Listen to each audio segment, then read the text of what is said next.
Excelente programación de Generaciones Radio, estés donde estés.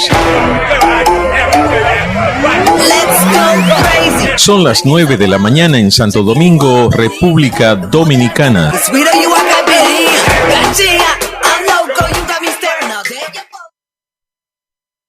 Generaciones Radio presenta. Buenos días, estamos aquí entrelazando psicología y ajedrez nuevamente. Hoy estamos a 7 de marzo, me confundí. Sí, a 7 de marzo. Y nada, seguimos por aquí. ¿Cómo te encuentras, José Pulveda? Bien, aprovechando el contexto de la fecha, hoy tenemos el tema feminismo, de los cuales vamos a mencionar sucintamente un poco la historia.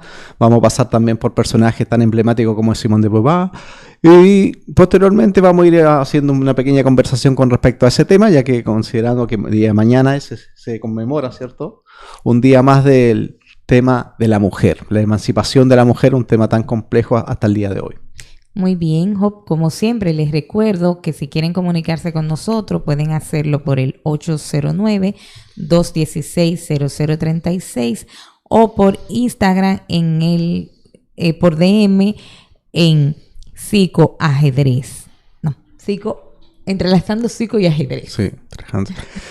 Vamos a comenzar entonces hoy día mencionando el tema con respecto al feminismo. Si nosotros hacemos un análisis más o menos breve con respecto al proceso, nos vamos a dar cuenta que la historia de la mujer ha estado siempre mermada con respecto a muchos factores. Vamos a comenzar con la época griega, ¿verdad?, donde prácticamente ya hemos mencionado más de una vez que donde un gran porcentaje de la población era esclava, otro porcentaje eran mujeres y prácticamente compartían muy pocas, socialmente tenían muy poco que entregar porque no se les permitía, ¿ya? La mujer socialmente, como en la época griega, tampoco tenía mucho papel dentro del tema social. Ahora, podemos destacar, sí, quizás desde el comienzo a una escuela, la escuela cínica, que famoso Diógenes, de la secta de los perros, ¿cierto?, de la escuela cínica, a Hipatia. Ella es prácticamente la primera mujer que empieza a hacer filosofía y nada menos que en una escuela cínica que tiene un papel súper preponderante este concepto de igualdad que se estaba dando, que se le permitió de hecho. De hecho, Hipatia, ella fue la primera mujer que fue haciendo filosofía en un terreno que obviamente que era para los hombres. Hipatia es la primera también que se viste de hombre. Sí, se viste de hombre como una actitud transgresora para la época. Imagínense en esa época que alguien se viste de hombre y él decía, ¿no? O sea, los otros filósofos le decían, oye, pero tú estás haciendo algo que no te pertenece prácticamente. Y ella lo demostró que realmente sí le pertenecía y hizo unos aportes tremendos. Debemos recordar también que Hipatia fue asesinada prácticamente por una urbe, un gran porcentaje de gente cristiana, ¿ya? Que la asesinaron por lo mismo, ¿ya? O sea, el cristianismo viene asesinando prácticamente históricamente desde esa época. Entonces, es importante entender la historia, conocerla también para darnos cuenta cómo el papel de la mujer ha ido siempre, como digo, quedando atrás, ¿ya? En principio, desde el nacimiento del cristianismo, si ustedes se dan cuenta, la mujer está totalmente, como te digo, pero con un nivel, como te digo, de aceptación en el ámbito social que es muy bajo. No es casualidad que Dios sea hombre, la mujer, o sea, los papas tampoco pueden ser mujer. Entonces, la Biblia es uno de los grandes ejemplos que tenemos nosotros hoy en día donde la mujer está totalmente, como digo, vilipendiada, o sea, prácticamente menoscabada en su totalidad. Entonces, posterior a eso, nos vamos a dar cuenta que la mujer ha ido ganando espacios, pero obviamente paulatinamente, desde una mirada prácticamente ya, de ahí nos saltamos. Tenemos todo el periodo del oscurantismo, donde prácticamente, obviamente, ahí el ser humano tiene un papel bastante bajo, porque ya estamos en un concepto teocentrista, donde prácticamente, ¿cierto?, hay un Dios que está ahí y el que todo lo controla, todo lo castiga. Entonces el ser humano prácticamente no es mucho lo que hace. Desde el pensamiento moderno, desde prácticamente el siglo XV para adelante, ya desde donde cuando prácticamente ya viene el concepto de este Dios ha muerto, y viene este concepto de la razón como base primordial para poder tratar de entender un poco la naturaleza y el mundo, nos damos cuenta que la mujer empieza, como te digo, paulatinamente a ir tomando algunos espacios. Esto ya prácticamente se viene detonando hasta el siglo XVII, donde se empiezan los primeros, como te digo, atisbos de emancipación, pero muy leve. ¿Ya? El feminismo que nosotros hoy día conocemos prácticamente es algo que se viene dando ya prácticamente desde fines del siglo XIX. ¿Ya? Mayoritariamente podemos nombrar a Flora Tristán, ¿no? El feminismo siempre se menciona por un concepto que se llaman olas. Olas es como un periodo donde prácticamente se realizan una serie de fenómenos que van determinando los avances que van conquistando, entre comillas, las mujeres en el aspecto social. Entonces, Flora Tristán, prácticamente en el año entre los 30 y los 40, publica un libro que se llama La emancipación de la mujer. Este libro es súper determinante porque Flora Tristán, si bien ella es peruana, pero es radicada simplemente en Europa, en Francia específicamente. Es que su madre es francesa. Su madre es francesa, pero ella de origen peruano. Esta Flora Tristán pertenece a toda la corriente socialista de la época, ¿no? No hay que olvidar que en esa época había los famosos socialistas utópicos franceses, que son bastante famosos desde la época, que son los que mismos van el día de mañana, cuando Marx hace todo prácticamente su trabajo, obviamente empiezan con los desencuentros con el socialismo utópico. El socialismo utópico lo que quiere en el fondo es buscar, sabe que el socialismo es el objetivo final, pero lo que no encuentra es el camino cómo llegar a él. Algo que sí el marxismo posteriormente con Marx logra dar, entre comillas, más o menos, las pautas de lo que debería ser. Ahora, Flora Tristán, como les mencionaba, en el año 40 prácticamente una de las primeras mujeres que da inicio a lo que se denomina posteriormente, como se hablaba, prácticamente la primera oleada de mujeres que ya tienen un carácter social importante, o sea, donde ellas empiezan a tomar una preponderancia, ¿ya? De hecho, la famosa cita esta, Proletarios del Mundo Unidos, ¿ya? Que es una cita famosa que se le atribuye al marxismo, obviamente a Karl Marx, es una cita de ella realmente, sí. De Flora Tristán. Entonces, de ahí nos damos cuenta que su pensamiento, tanto el socialismo utópico que ellos tienen de la época, va de la mano de lo que tiene que ver con esta emancipación de la mujer. Bien, ella decía, como tú dices, proletarios del mundo unidos, y igual decía que las mujeres tenían que estar unidas, o sea, ella decía que había una discriminación tanto para las mujeres como para la clase obrera, y que entonces esas dos deberían de unirse y andar por el mundo. Muy bien, Job. En el 1908 sabemos que tuvo lugar un incendio en una fábrica textil en Nueva York a 108 mujeres que habían exigido que se le cambiara su horario de trabajo porque tenían un horario muy extenso, y de igual manera que pudieran ganar más dinero, que pudieran ganar dinero como los hombres, o sea, que los hombres que trabajaban en la fábrica ganaban más dinero que ellas, y ellas hicieron esas exigencias. A partir de eso que ellas exigieron, los dueños de la fábrica textil la mandaron a cerrar la fábrica con ellas adentro y la incendiaron.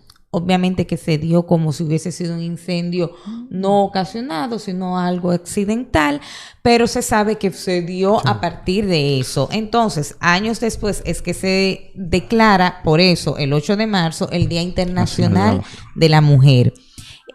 Antes de que sucediera eso, en el 1908, ya habían mujeres que habían hecho manifestaciones en el mes de marzo, pidiendo primero tener voz, o sea, poder, por ejemplo, votar ya en las elecciones en lo que era Europa, que cuando se fueran a hacer leyes y reglamentos, ellas se les oyera, o sea, y tuvieran un papel importante. Yeah. Por eso es que estas mujeres en la textil eligen el mes de marzo como representación de que ya en otros países en marzo se habían hecho manifestaciones para exigir sus derechos, los cuales no fueron respetados y de igual manera las incendiaron y las quemaron.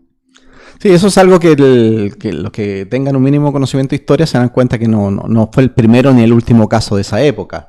¿ya? Los mártires de Chicago, ya a fines prácticamente de lo que hay una corriente socialista y anarquista en Estados Unidos, prácticamente lo que es de a mediados del siglo XIX hacia adelante, se empieza a ver todo esto. Ahora, esto no es casualidad, por eso es súper importante entender, saber poco historia, darse cuenta. O sea, la revolución de 1848, que prácticamente es la primera revolución donde existe un sujeto proletario como tal, una revolución prácticamente que duró menos de 6 meses en Europa, pero eso propagó posteriormente el sujeto histórico. Es el mismo sujeto histórico que toma Marx, ¿ya? Para hacer el manifiesto comunista, ¿ya? Que en esa misma época, ¿cierto?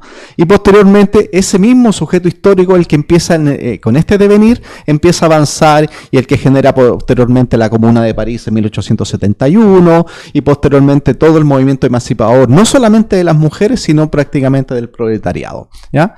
Hay rasgos comunes, si nosotros nos damos cuenta, el feminismo hoy día tiene muchas vertientes, la verdad que tiene como se dice, para todos los gustos, pero lo más importante, si tuviéramos que tomar dos líneas, las más importantes y determinantes, tenemos por un lado un feminismo liberal, ¿ya? Como era de esperar, obviamente los liberales también tienen un feminismo, y por otro lado tenemos un feminismo que se engarza dentro del concepto de lucha de clase, ¿ya? El feminismo liberal lo que pretende de una u otra manera es buscar que la mujer vaya ganando algunas cosas socialmente, pero la problemática real del feminismo no se soluciona. ¿Por qué? Porque el patriarcado es una de las bases fundamentales, porque es donde la mujer está, en este caso, en baja capacidad con respecto de poder ejercer socialmente un rol importante. Ahora, el capitalismo como tal es determinante, donde manifiesta el patriarcado su máximo esplendor. Entonces, el feminismo liberal lo que busca entonces en ese aspecto sería como una mejora, ¿ah? Una mejora pequeña, ¿ah? En el fondo sin muchos cambios, ¿ya? Como es lo liberal en muchos aspectos. Ahora, el feminismo que se engarza dentro de lo que la corriente que ya vimos que estaba Flora Tristán, Simone de Beauvoir, Angela Davis, Judith Butler y prácticamente muchas otras, se dan cuenta que muchos otros personajes ya se dan cuenta que no solamente tiene que ver con que la mujer tenga algunos derechos, sino van pensando un poquito más que la problemática más grande no solamente es que la mujer no tiene derechos, sino que el sistema imperante, que donde ellas están, obviamente va en contra no solamente de las mujeres, sino del hombre en general. Y en eso tiene que ver mucho también, obviamente, el concepto de proletario. Karl Marx tiene una cita muy importante donde él dice, o sea, la revolución, ya, sin mujeres no se puede hacer. O sea, eso hay que tenerlo claro. La mujer es determinante a la hora de hacer la revolución. Por eso él decía, la mujer no tiene que ser el proletario del proletario. O sea, la mujer no puede tener un carácter, como te digo, más bajo que el hombre, porque la mujer de una u otra manera va a cumplir un rol social igual en lo que es en este proceso de la revolución. Ahora, ¿dónde vamos a querer llegar nosotros con todo esto? Ya en el segundo bloque se va a mencionar ya un poquito más a Simone de Beauvoir y vamos a ir viendo, como te digo, algunas aristas. Pero en estricto rigor, hasta el día de hoy, con todas las vertientes que hemos visto hacia la rápida, nos damos cuenta, como te digo, que hoy día la gran mayoría del movimiento feminista hoy día tiene un carácter antisistémico. ¿Ah? Sí. Porque se da cuenta que el sistema de una u otra manera es el patriarcal. O sea, estamos hablando de conceptos que la gente asume como normal. La iglesia, la familia, el Estado, todas estas cosas, ¿ya? Que en el fin y al cabo lo termina la orientación sexual. La orientación sexual, también otro tema que vamos a ir mencionando en lo que nos va quedando. Ya son las 9:14. Ya, entonces... el tema es que el feminismo hoy en día, como le digo, tiene una cobertura bastante importante. Por lo mismo, hoy día vamos a mencionar también a Silvia Federici, que es también una destacada intelectual italiana, ¿no? Italiana-americana, y vamos a ir viendo, como te digo, sucintamente parte de la obra de esta escritora feminista, para ir viendo más o menos cómo va encajando en lo que es la realidad que tenemos hoy en día, ¿no? Nosotros ahora, para finalizar el primer bloque, vamos a escuchar un tema musical que más que tema musical es un himno al movimiento feminista mundial.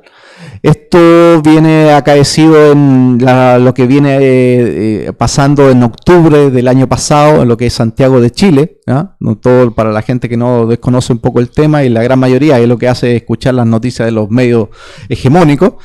Chile viene con un proceso de emancipador a nivel social desde octubre hacia adelante. Chile ha sido el país conejillo de India del sistema neoliberal en América prácticamente. Ya estamos hablando de los Chicago Boys de fin del 76, posteriormente Margaret Thatcher en Inglaterra y Reagan en Estados Unidos. Entonces, este sistema neoliberal tiene a los chilenos, a la gran mayoría de los chilenos, porque sí es verdad que el 1% de los chilenos vive bastante bien, ¿no? Pero la gran mayoría de los chilenos viven en condiciones muy, pero muy, como digo, deprimentes, ¿ya? Donde no hay acceso a la salud, donde no hay acceso a la medicina, donde todo se valoriza económicamente. Lo importante en este caso en Chile, como te digo, es el dinero. Y como la gran mayoría no tiene dinero, entonces la gente colapsa. Ahora, en octubre del mes pasado, o sea, del año pasado, perdón, se da comienzo, como te digo, a esta serie de movimientos sociales donde agrupaciones feministas están dentro de ahí.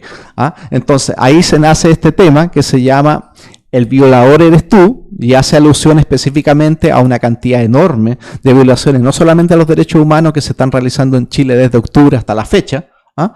Pero también tenemos violaciones, como te digo, a mujeres, ¿ya? En su dignidad, ¿ya? Entonces, este tema es realmente representativo, ¿ya? Se los dejamos para que lo vean. Posteriormente este tema salió y empezó a hacerse viral. Hoy día prácticamente todos los movimientos feministas antisistémicos, no neoliberales del planeta, hoy día lo están tocando. O sea, podemos ver este video que lo están tocando en Francia, en Alemania, en Estados Unidos, en todas partes, ¿ya? Así que lo dejamos con usted, El violador eres tú, ¿ya? Que es un himno al movimiento feminista mundial el día de hoy.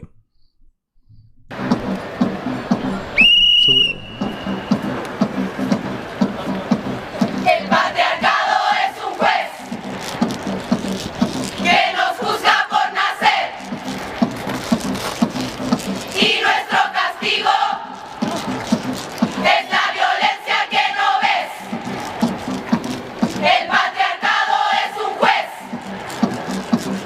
que nos juzga por nacer,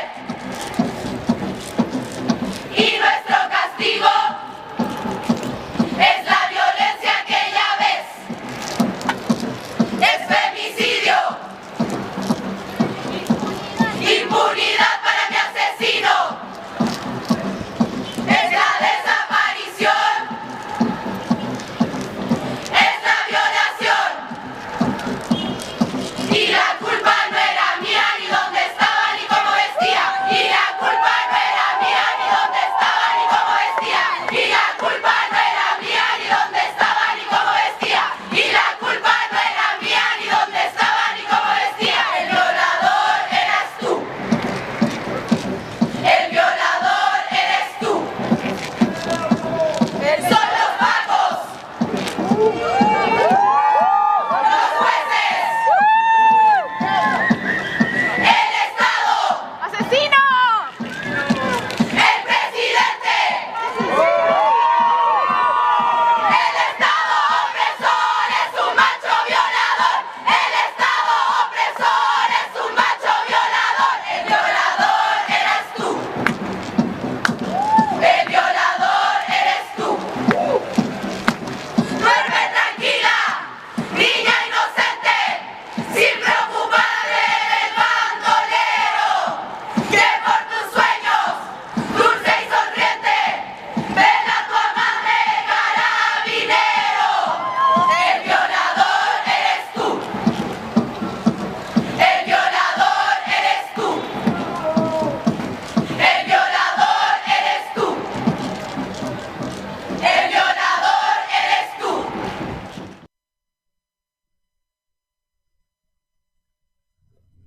Bien, acabamos de escuchar entonces El violador eres tú, ya como lo he mencionado anteriormente, es un himno hoy día que está totalmente presente, vigente, lamentablemente. Ojalá no existiera un tema como este, pero lamentablemente es necesario hoy en día, no solamente en Chile, sino prácticamente en todas partes del mundo. Recordamos que estamos en Generaciones Radio, en el programa Entrelazando Psicología y Ajedrez. Se pueden comunicar con nosotros, ya saben, por la forma de nuestras redes sociales, por Instagram, o directamente al WhatsApp 809-216-0036. Le vamos a pasar ahora la palabra a la profesora Emilia Dore para que nos comente uno de los personajes más emblemáticos que tiene que ver con el movimiento feminista prácticamente mundial, que es la escritora, filósofa y feminista francesa Simone de Beauvoir. Se escribe así, Beauvoir, ¿eh? Pero se pronuncia Beauvoir, una cosa así francesa. De Beauvoir. Bueno, como sabemos, Simone de Beauvoir nace en París en el 1908, perdón.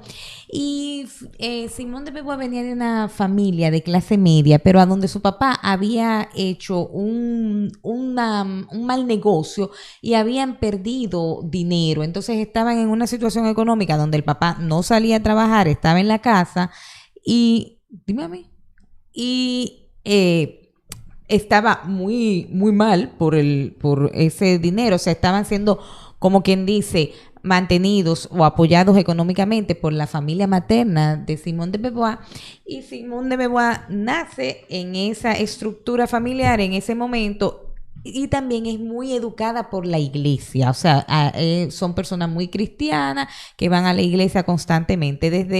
Desde muy pequeña, el papá de Simone de Beauvoir le decía que ella era muy fea y que le iba a ser difícil conseguir esposo, que es lo que las mujeres hacían en ese entonces, casarse jóvenes para encontrar una persona que las mantuviera, y Simone de Beauvoir decide estudiar, con lo cual ellos no estaban muy de acuerdo con que ella estudiara. Entonces ya años posteriores, Simone de Beauvoir entra a la universidad a estudiar en el 1921. A Sorbona entró. Exactamente. A Sorbona, en París. A donde conoce a Jean-Paul Sartre. Entonces, en el 29.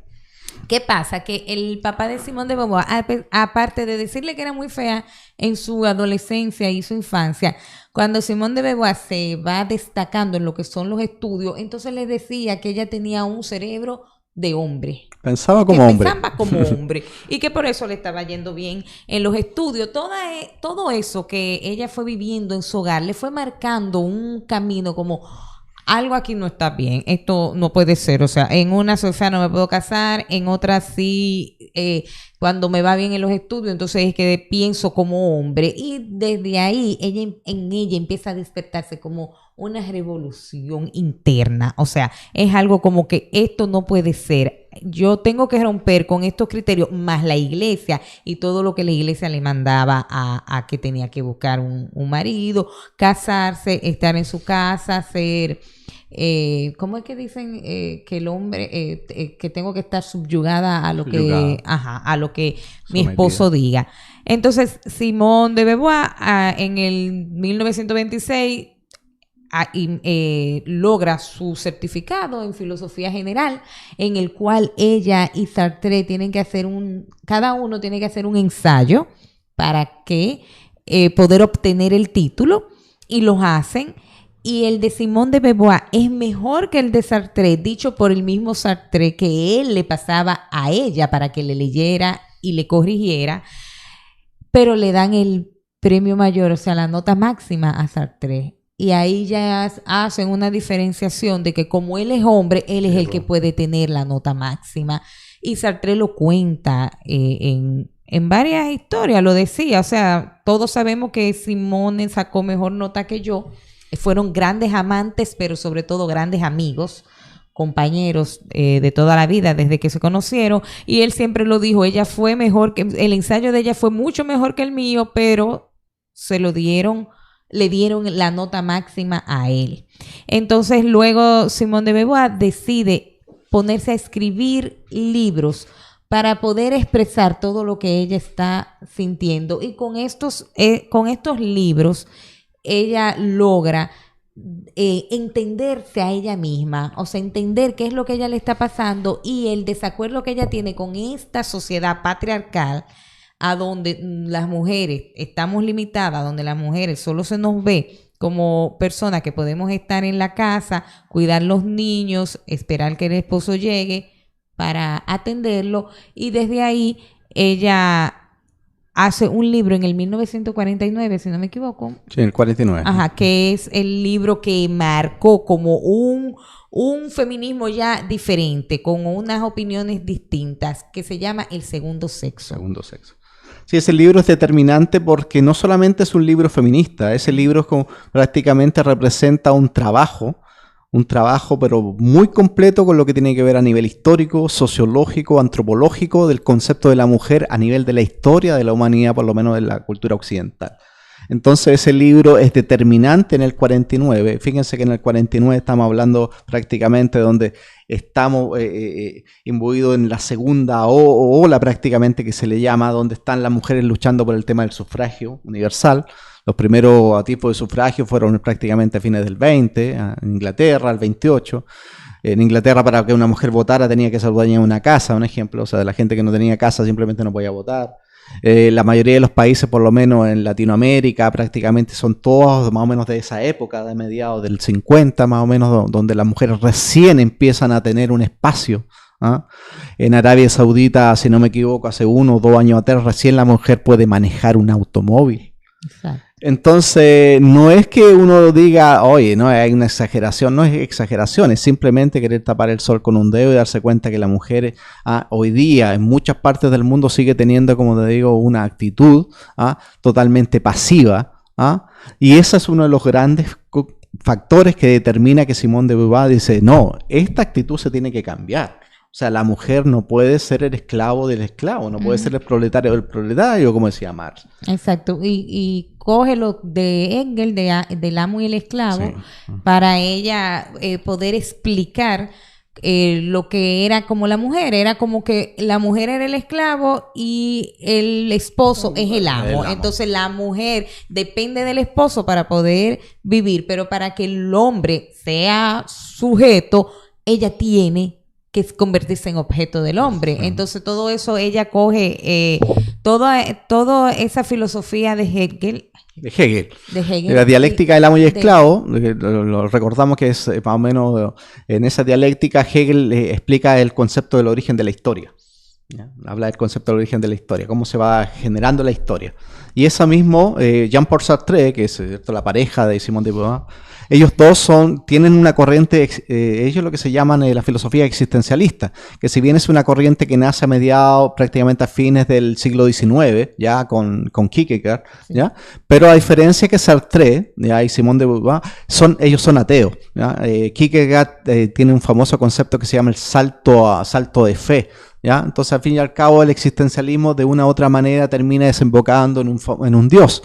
Y Sartre dice, no, mira, a mí no me interesa Dios, a mí me interesa que el existencialismo, la idea original es generar un proyecto de vida, y ese proyecto de vida tiene que ser regido por lo que yo quiero hacer en la vida. Exacto, y lo que yo quiero hacer me tiene que ayudar a trascender, que es lo importante del existencialismo, o sea, que yo trascienda en algo, que es lo que dice Simone de Beauvoir, que la mujer no trasciende, porque, por ejemplo, en el 1929, cuando ella la nombran en una escuela a donde se tiene que separar de Sartre, porque la nombran en otro pueblo, Sartre le pide matrimonio para que ellos se puedan quedar juntos y lo nombren a los dos en la misma escuela. Y Simone de Beauvoir le dice que no, y ella dice, no lo dudé ni un segundo responder que no, porque el matrimonio multiplica por 2 las obligaciones familiares y todas las faenas sociales, y no se casa con Sartre, que fue su compañero de toda la vida. De hecho, nunca ni siquiera vivieron juntos, o sea, vivían incluso en edificios uno al frente de otro, pero cada uno con su independencia, porque ella dice, inmediatamente tú te casas,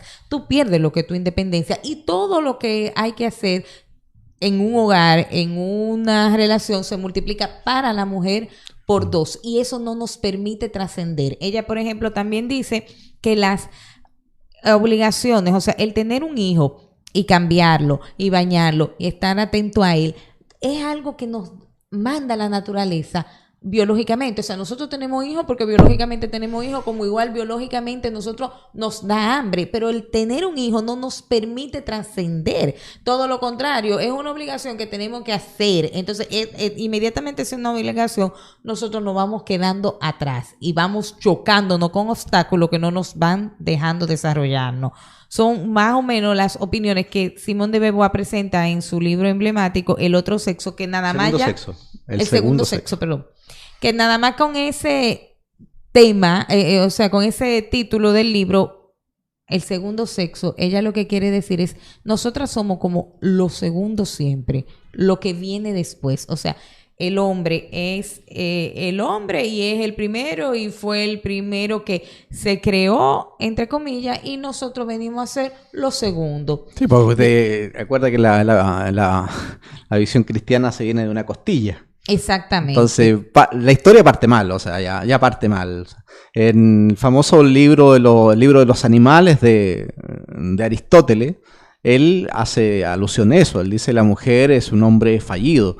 Y ese concepto, que en esa época es el mismo concepto que posteriormente en el siglo XII y XIII Santo Tomás de Aquino lo considera. O sea, él sigue, el cristianismo toma mucho de estas corrientes, de lo que es el platonismo, también lo que tiene que ver con Aristóteles y también de la escuela estoica. Muchos de estos conceptos, todas estas cosas más conservadoras, o sea, ellos toman filosofía y le agregan obviamente su tema religioso. Claro. Y de hecho el segundo sexo parte con esa cita de Santo Tomás de Aquino, que la mujer es un hombre fallido. Sí, ella decía, por ejemplo, las mujeres siempre somos la hija de, la esposa de, la mamá de, la hermana de. No somos nosotras mujer. Eso ella decía algo muy importante. Como también decía, no se nace mujer, se llega a serlo. Yo quiero que en el segundo bloque desarrollemos un poquito eso, de que no se nace mujer, sino que llegamos a serlo. Es una de las grandes citas que prácticamente engloba gran parte de lo que es la obra de Simone de Beauvoir. Ella prácticamente está en contra de todas las cosas que van legitimando esta diferenciación con respecto a la mujer, con respecto a nivel social. Eso hay que dejarlo claro. La familia desde el punto de vista occidental, donde la mujer está sometida, el matrimonio donde la mujer está sometida, el sistema prácticamente también imperante en este caso. Hay que señalar y no dejar de lado que si bien ellos dos, tanto Sartre como ellos se expresaron generalmente su filosofía a través de la literatura. Sartre lo hace con la náusea, y todos estos libros, ellos ocuparon la literatura como la forma de expresión, pero no hay que olvidar que Sartre y Simone de Beauvoir vienen de una base marxista, ellos son marxistas en estricto rigor. Entonces de hecho hay un concepto de conciencia de clase, un concepto propio del marxismo, que Simone de Beauvoir ella lo piensa considerar y empieza a hablar ya de una conciencia feminista ella también. Eso es súper interesante y no hay que dejarlo de lado. Vamos ahora a dar comienzo entonces a nuestro segundo tema musical, ¿ya? En esta oportunidad trajimos un tema muy recurrente a la actualidad de hoy día de hoy, se llama Millones y es de la cantante, mujer, Camila Moreno.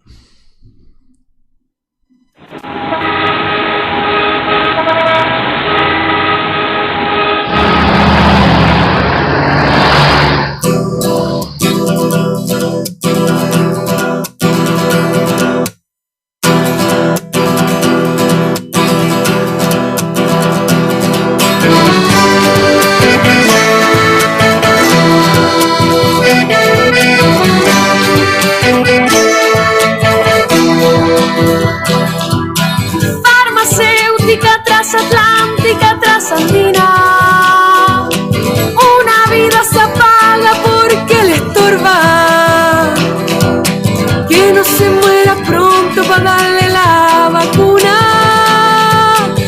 Ellos dicen ser buenos, reparten pastillas, ay qué pena que le da si se hace tirar.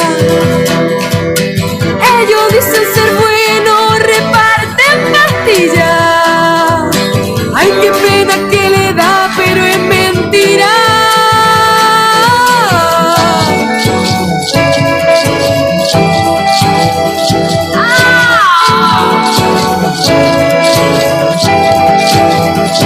Quieren millones, millones, millones, millones, millones, millones. Millones, millones, millones, millones, millones, millones. Millones de almas en su inmensa cuenta, millones de casas sobre la selva.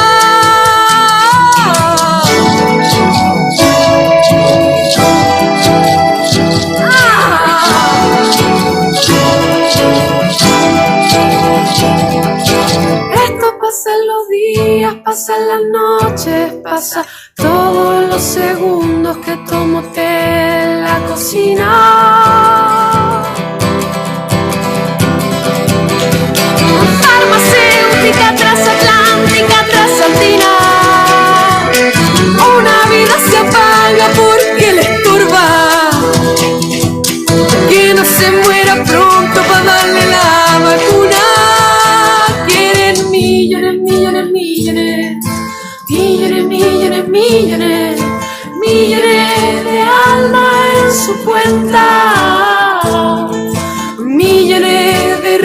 represa en la tierra.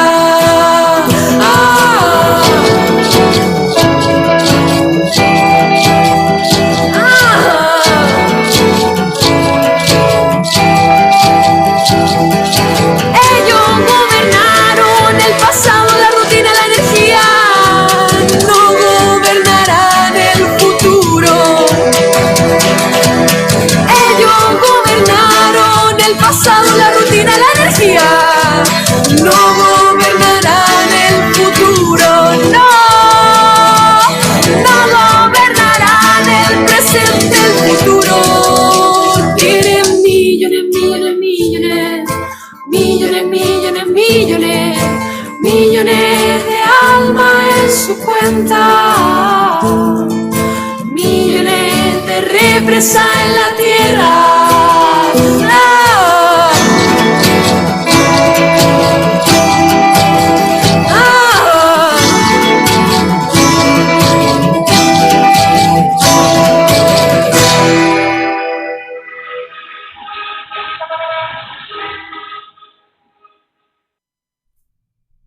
Bien, estamos en el programa de conversación entrelazando psicología y ajedrez en Generaciones Radio, estés donde estés. Acabamos de escuchar el disco Millones de Camila Moreno. Vamos a continuar ahora hablando hoy día, pensando por la fecha, estamos hablando sobre feminismo, sobre todo el movimiento a nivel histórico y mundial de lo que es el feminismo hoy en día. Vamos a pasar la palabra a profesora Emilia para que nos comente sucintamente más o menos este concepto de Simone de Beauvoir, que ella nos acaba de mencionar recientemente. Bueno, yo decía que Simone de Beauvoir decía, no se nace mujer, se llega a ser. O sea, ella lo que no quería decir es que la mujer es un constructo social. O sea, a la mujer desde que nace les damos una determinada pauta de lo que ellas deben de hacer para ser mujeres. O algo que ella no podía entender, cómo no podían formar para ser mujeres. Con el simple hecho de nacer mujer, ya éramos mujeres o somos mujeres. Entonces, lo que ella decía era que nos construyen que tenemos que ser delicadas, que tenemos que tener hijos, que tenemos que casarnos, que debemos atender nuestra casa, nuestro hogar. A eso ella llamaba que los hombres van en la historia luchando y van trascendiendo. O sea, la vida los va empujando a que ellos vayan haciendo cosas y ellos no encuentran límites que los frenen, pero que las mujeres, con todo lo que nos dicen que debe de ser la mujer, con toda esa construcción social, nos ponen barrera, lo cual nos lleva a que nosotros, el patriarcado nos trague. O sea, el patriarcado hace que nosotros nos quedemos en nuestras casas y estemos limitadas, y como hablábamos ahorita, como en la filosofía de el existencialismo, lo importante es trascender. La mujer no tiene la oportunidad de trascender, ya que nos ponen unas barreras que no nos permiten cruzar. Entonces, por eso ella decía, no nacemos mujeres, nos hacen mujeres. Y de igual manera ella decía, y al hombre también lo hacen hombre. O sea, al hombre le dicen que tiene que salir a la calle, que tiene que buscar el dinero, que tiene que reprimir sus emociones y sentimientos. O sea, que a nosotros como seres humanos nos han tomado y nos han construido en lo que nosotros queremos ser. Y ella luchaba contra eso y quería que todas las mujeres lo entendieran y lucharan a la par con ella. Hubo momentos que se sintió muy sola y muy incómoda con todas las mujeres, ya que veía que a las mujeres no les interesaba luchar contra eso, sino que las mujeres estaban muy, no quiero decir acomodadas de cómoda, sino muy manipuladas y moldeadas a que eso era lo que tenía que hacer. Entonces, por eso ella decía que el feminismo era una lucha individual que tenía que convertirse en una lucha colectiva. También ella tiene su opinión sobre lo que es el aborto, y se creó un manifiesto donde fue firmado por 343 mujeres, donde habían políticas, había abogados, abogadas, escritoras francesas, en el cual ella decía que el aborto tenía que legalizarse, ya que en Francia cientos de miles de mujeres abortaban en circunstancias bastante precarias, que la podían llevar o que la llevaban en muchas ocasiones hacia la muerte. Entonces ella estaba muy acorde a que la mujer es dueña de su cuerpo y que la mujer decide si quiere tener o no tener un hijo. Ella dice que eso es también algo que nos ha impuesto la iglesia, que el aborto no se debe de realizar. Pero ¿por qué si ese hijo lo voy a traer yo al mundo y no quiero tenerlo? Por las distintas razones que no lo quiera tener. Y de hecho ella era una abanderada de decir que ella se había realizado abortos. O sea que si lo vemos desde el aspecto psicológico, está demostrado que las mujeres que se realizan abortos no sufren ni se quedan con un remordimiento por un largo tiempo. O sea, la mujer tiene la capacidad de sobrepasar eso y seguir adelante con su vida. Entonces, algo que fue muy importante fue ese manifiesto que firmaron las 343 mujeres en Francia, donde exigían que el aborto debía de legalizarse y que las mujeres pudieran abortar libremente. Ella decía, y ni siquiera, Simón de Beauvoir decía, ni siquiera quiero que lo pongan como una ley, porque ya inmediatamente lo ponen como una ley, nos están poniendo a decidir. O sea, estamos dentro de un régimen de algo que puede ser que sí, o sea, como que puedo abortar porque la ley me lo permite. Eso no debería ni siquiera estar en ley. Sencillamente la mujer puede abortar y ya. Interesante eso de que ni siquiera le interesa que haya una ley que les permita abortar, porque inmediatamente hay una ley, ya no hay un sometimiento de que, sí, pues puedo abortar, entonces aborto. No, es que el aborto no tiene ni siquiera que ser una ley, es una decisión de cada mujer. Sí, ella mencionaba que con Jean-Paul Sartre ellos decidieron, los dos prácticamente, ninguno de los dos tener hijos por lo mismo, que no había ninguna necesidad de ellos de poder prolongar la existencia. Por lo menos en ese aspecto también fueron bastante consecuentes y congruentes con su pensamiento. Sí. Eso es súper destacable también, porque una cosa que alguien diga una cosa y en la vida real o tenga un doble estándar y haga otra cosa.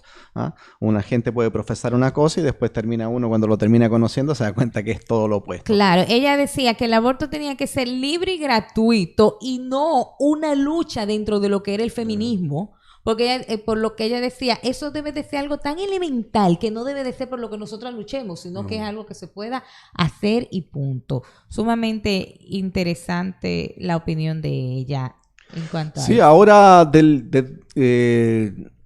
una de las cosas más importantes, tanto Simón de Beauvoir fue prácticamente un referente no solamente en el mundo, como les digo, en el tema del feminismo, sino prácticamente en el concepto histórico y antropológico y todo lo que tiene que ver con la mujer, con este estudio, como les digo, del segundo sexo del año 49. Posterior a eso también tenemos nosotros pensadores como Angela Davis, que también están dentro de la corriente radical, como le hacen llamar, que ya mencionamos anteriormente, que tiene que ver con respecto a darnos cuenta que el capitalismo, de una u otra manera, va en contra, como te digo, hace prevalecer el patriarcado y por ende va en disminución directa de lo que tiene que ver, en este caso, con mermando la calidad de vida, no solamente de las mujeres, sino de los obreros, de los trabajadores en general. En el último tiempo también yo mencioné también a Silvia Federici, que debe ser los últimos referentes que hay del movimiento feminista mundial, ¿ya? Esta escritora italiana-americana hoy día es un referente. Ella publicó en el año 2004 un libro que se llama Calibrán y la bruja. Este libro hoy día también ha marcado un precedente súper importante porque hace un análisis histórico cómo la bruja en la época del siglo XVI-XVII, cómo la iglesia cuando quemaba a las brujas no solamente quemaba a una mujer por un tema puntual, no solamente por no ser religiosa y no seguir en un momento el alineamiento de ellos. El Calibrán y la bruja, Silvia Federici explica que este concepto es mucho más amplio, que tiene que ver con respecto a la emancipación total de la mujer. Cualquier mujer, ustedes saben que en esa época, por no seguir con los alineamientos de la iglesia, automáticamente era transformada en un demonio, en una bruja. Entonces, el concepto de bruja no hace referencia a que realmente ellos hicieron brujería, sino hace el concepto de cómo esa mujer que busca emanciparse de una u otra manera, cómo esa mujer que busca emanciparse es neutralizada a través, en este caso, de la Inquisición. Entonces ahí nos damos cuenta nuevamente cómo en el siglo XVI-XVII todo este análisis con respecto de la bruja cobra un papel súper determinante en este proceso emancipatorio del que está viviendo la mujer. Ahora, ella también hace unas críticas al marxismo que son interesantes desde el punto de vista. Para Marx, uno de los conceptos fundamentales tiene que ver con la acumulación del gran capital, ¿ya? Que es un concepto marxista que lo pueden buscar ustedes. Este capital originario, que habla el marxismo, Silvia Federici, ella dice que también hay un capital, este capital humano que está realizando la mujer y que no está siendo remunerado, que es el trabajo de una mujer en su casa, que es el trabajo de una mujer dueña de casa. Ese trabajo trabajo en el fondo no es remunerado, dice Silvia Federici, y por ende hay una explotación también a ese tipo de mujeres. Claro que sí. ¿Ya?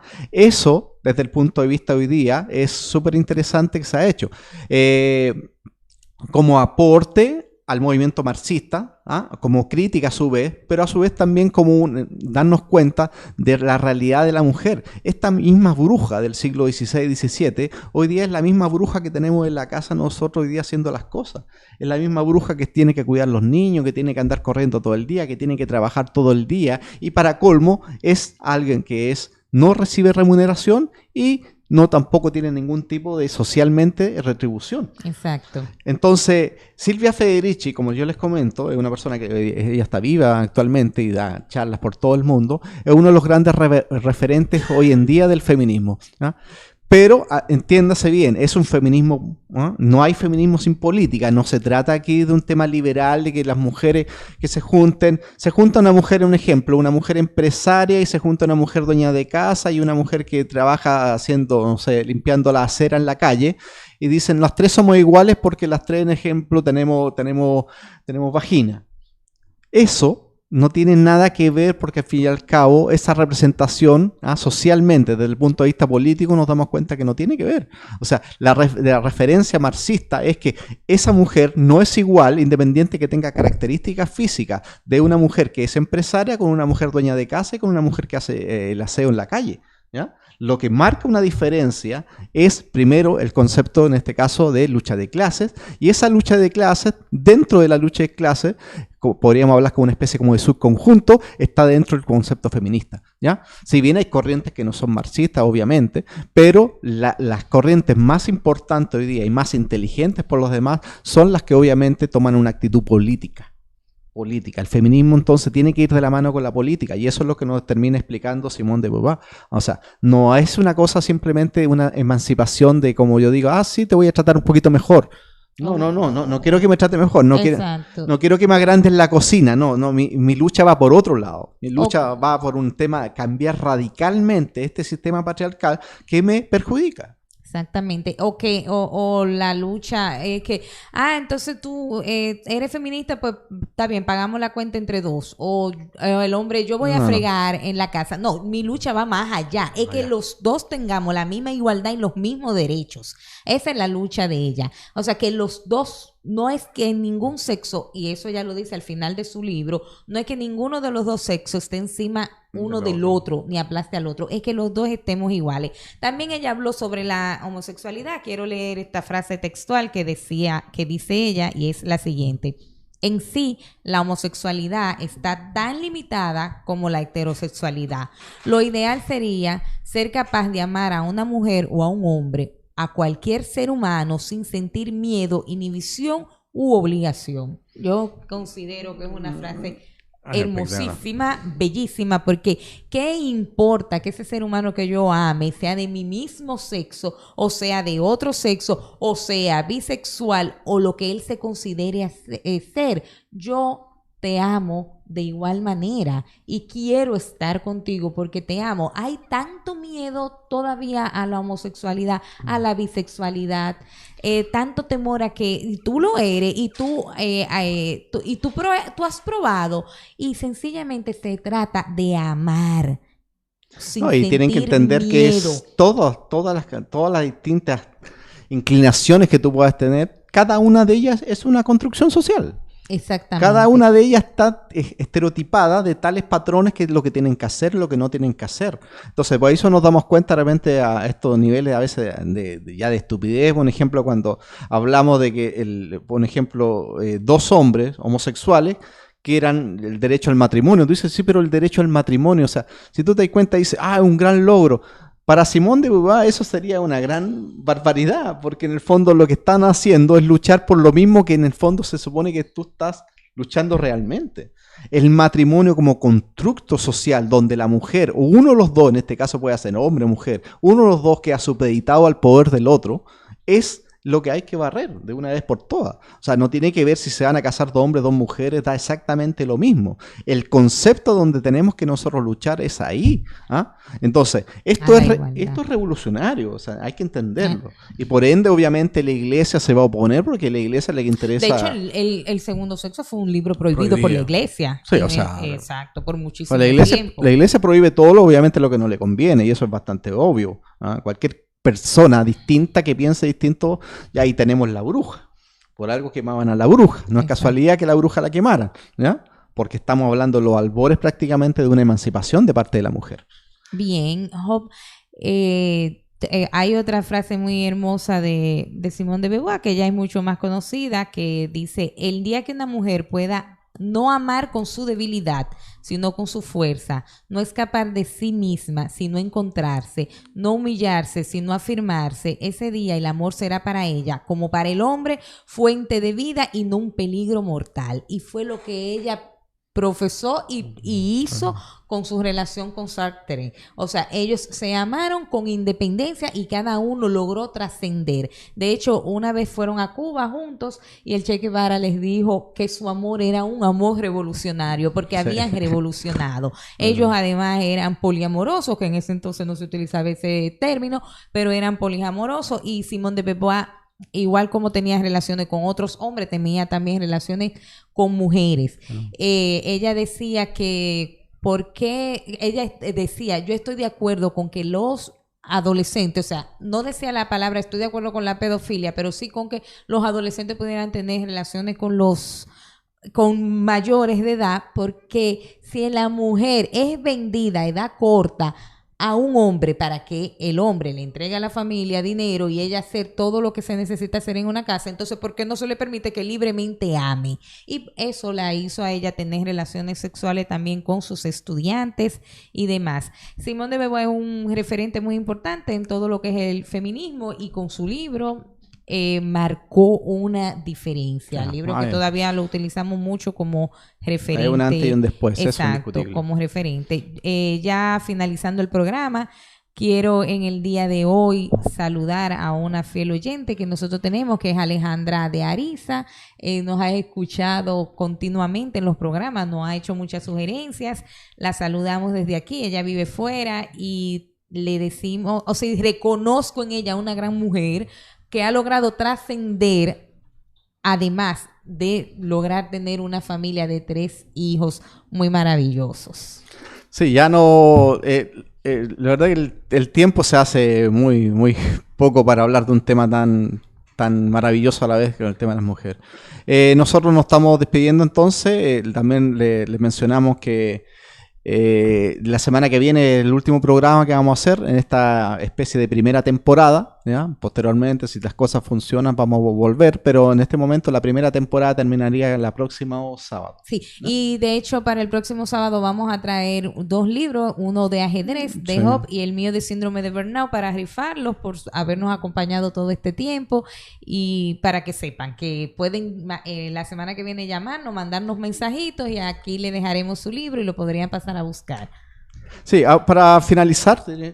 Y recordarle como siempre que tenemos el espacio Psicología y Ajedrez, Psicología y Reparador de Sueños, donde pueden hacer su cita para tratarse personalmente, o también nosotros hacemos talleres para colegios, profesores, docentes y adolescentes. Y de igual manera tenemos lo que es el diseño gráfico de Carla Victoria Decín, en el número 829-964-1706. Cualquier diseño que ustedes necesiten, Carla Victoria se los realiza. Ya, y para finalizar, hoy día traje este libro, un clásico de clásicos, El Principito, ¿ya? De Antoine de Saint-Exupéry. Ya, es un libro, ¿cierto?, publicado en 1943, un año antes de fallecer. Este escritor era un piloto, ¿ya? Era un piloto que fallece en el año 44, en lo que está en plena Segunda Guerra Mundial. Y en este libro, El Principito, narra una cantidad de fantasías maravillosas donde realmente podemos enseñar a un niño, en este caso adultos también, el viaje que es la literatura. O sea, si hay algo maravilloso es la literatura, como digo, esta capacidad de poder viajar, ¿ya?